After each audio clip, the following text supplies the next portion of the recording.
दोस्तों, आस्था किसी चीज की मोहताज नहीं होती। जहां आपकी मन से श्रद्धा होती है वहीं आपकी आस्था भी जुड़ी होती है। जहां भी आप अरदास लगाएं और आपकी मनोकामना पूर्ण हो जाती है, वही आपके लिए आपके परम पूज्य ईश्वर और परमात्मा बन जाते हैं। ऐसा ये हम सभी के साथ होता है। ऐसे ही आज हम महान पूज्य अवतार साईं बाबा के बारे में आपके साथ बात करेंगे। आपको बताएंगे कि कौन थे साईं बाबा और कहां से आए थे वो, और उनका इतिहास क्या है। क्या वे भगवान के अवतार थे या कुछ और? उन्होंने कैसे इतने सारे चमत्कार कर दिए जिससे लोग उनके लिए पूरी श्रद्धा के साथ अपना जीवन अर्पण कर देते हैं भगवान के चरणों में। क्या हुआ था जब साईं जी अपने प्राण को त्याग रहे थे? साईं बाबा का जन्म कहाँ हुआ था और वे बाबा कैसे बन गए? कैसे उन्होंने इतने सारे और इतने बड़े बड़े चमत्कार करने लगे जिनसे उन्हें पूजा जाने लगा? पर ये सब जानने से पहले अगर आप शिरडी के साईं बाबा को मानते हैं तो वीडियो को लाइक, शेयर और चैनल को सब्सक्राइब नहीं किया तो प्लीज चैनल को सब्सक्राइब जरूर करें। आइए जानते हैं साईं बाबा का जन्म कब और कहाँ हुआ था। दोस्तों, साईं बाबा का जन्म कहाँ हुआ था यह आज भी रहस्य बना हुआ है। यह ऐसे प्रश्न हैं जिनके जवाब शायद किसी के पास नहीं है। उनके माता पिता कौन थे, इन सभी सवालों के जवाब कहीं उपलब्ध नहीं है। कई लोगों के बातों के आधार पर आपको बताएं तो साईं बाबा एक ब्राह्मण परिवार में जन्मे और बाद में एक सूफी फकीर द्वारा गोद ले लिए गए थे। एक बार एक भक्त ने उनसे पूछा था कि बाबा, आपका जन्म कहाँ हुआ था और कब हुआ था? तब साईं बाबा ने भक्त को सिर्फ इतना बताया था कि उनका जन्म 28 सितंबर सन 1836 में हुआ था। इसलिए हर साल 28 सितंबर को साईं बाबा का जन्मोत्सव बड़े ही धूमधाम से मनाया जाता है। हिंदू हो या मुसलमान, बाबा ने सभी के प्रति समान भाव रखा और कभी किसी को ये नहीं बताया कि वे कौन से जाति तथा धर्म से थे। जो भी इनके पास आते थे ये बिना किसी भेदभाव के उसके प्रति स्नेह और कृपा करते थे। साईं बाबा के इसी व्यवहार से शिरडी के साईं बाबा और भक्तों के लिए वे भगवान बन गए। साईं बाबा हमेशा मानवता, प्रेम और दयालुता को अपना धर्म मानते थे। साईं बाबा ने अपने जीवन काल में कई ऐसे चमत्कार किए जिन्हें सुनकर आपको भी विश्वास नहीं होगा। आइए जानते हैं कुछ उनके ऐसे चमत्कार के बारे में जिनको आप सुनेंगे तो आपको यकीन नहीं होगा, आपके पैरों तले से जमीन खिसक जाएगी। श्रद्धा नामक एक स्त्री संतान सुख से वंचित थी, यानी उसे कोई भी संतान नहीं थी। वह कई जगह बच्चे के लिए दुआएं मांगती थी पर कुछ नहीं हुआ। एक दिन वह स्त्री साईं बाबा के पास अपनी अर्जी लेकर पहुंची। साईं बाबा ने उस स्त्री को एक भभूत दिया और कहा, तुम खा लेना और अपने पति को भी खिला देना। उस स्त्री ने ऐसा ही किया। दिए गए समय पर वह स्त्री गर्भवती भी हुई। साईं बाबा के इस चमत्कार से वह स्त्री बाबा की भक्त बन गई और वह हर जगह साईं बाबा के चमत्कार और उनके गुण गाने लगी। लेकिन उसके कुछ दुश्मन भी थे। उन्होंने उस महिला को कुछ खाने को दिया जिससे उसकी संतान पैदा ना हो।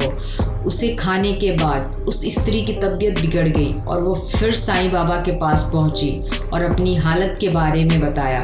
तब फिर से साईं बाबा ने उस भभूत को खाने को दिया और वह स्त्री धीरे धीरे सही हो गई और उसने अपने बच्चे को सही सलामत जन्म दिया।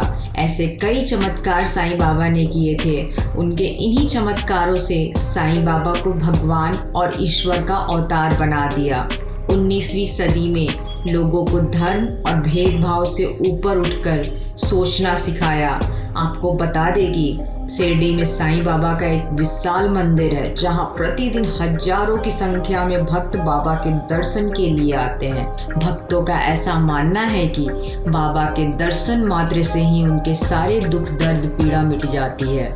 यहाँ प्रतिदिन लगभग 70,000 से भी ज्यादा लोग दर्शन के लिए आते हैं। रविवार और गुरुवार को काफी ज्यादा भीड़ होती है। यहाँ गुरु पूर्णिमा, रामनवमी और विजयदशमी त्योहारों पर 2 से 3 लाख भक्त दर्शन को आते हैं। विजयदशमी के दिन शिरडी में साईं बाबा का महाप्रयाण दिवस मनाया जाता है। साईं बाबा ने हमें श्रद्धा और सबूरी के रूप में ऐसे 2 दीपक दिए जिन्हें हम अपने जीवन में ले आए तो उजाला पैदा कर सकते हैं। श्रद्धा का अर्थ है विश्वास, जो हमेशा व्यक्ति को सही रास्ते की ओर ले जाता है। और वहीं सबूरी का अर्थ है संयम, जिससे व्यक्ति उस सही रास्ते पर धैर्यपूर्वक टिका रह सकता है। साईं बाबा हमेशा दुखी और बीमार लोगों की सेवा किया करते थे और दूसरों को भी इसके लिए प्रेरित करते थे।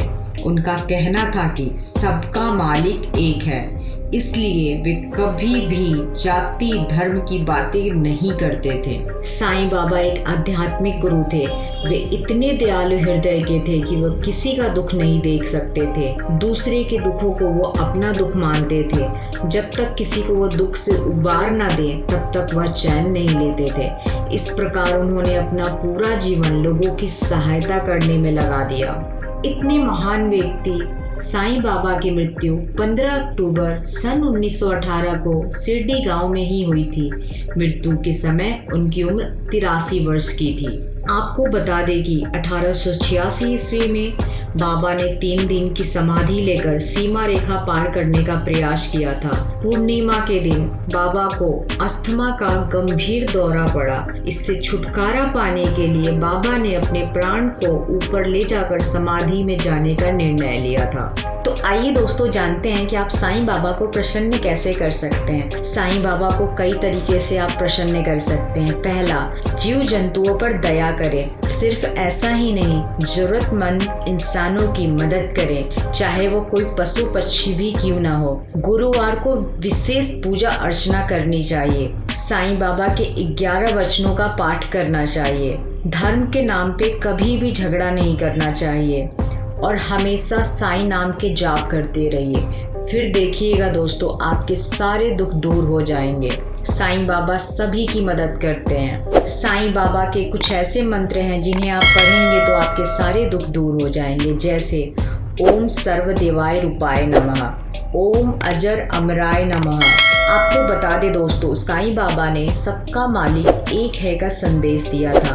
बाबा के दरबार में अमीर और गरीब सभी की मनोकामनाएं पूर्ण होती है। मान्यता है कि जो भी भक्त उन्हें श्रद्धा और विश्वास से उनकी पूजा अर्चना करता है और उनके दरबार में जाता है, साईंनाथ उन भक्तों के सारे कष्ट दूर कर देते हैं पलक झपकते ही। तो दोस्तों, अगर आप भी साईं बाबा की कृपा दृष्टि पाना चाहते हैं तो वीडियो को लाइक और ज़्यादा से ज़्यादा शेयर करें। और साथ ही साथ दोस्तों, आप सभी से एक विनती है, अगर आपने मेरे चैनल को सब्सक्राइब नहीं किया तो प्लीज़ चैनल को सब्सक्राइब कर लें। और इस तरीके की और भी बहुत सारी वीडियो हमारे चैनल पे डली हुई है, उसे जरूर देखिए दोस्तों।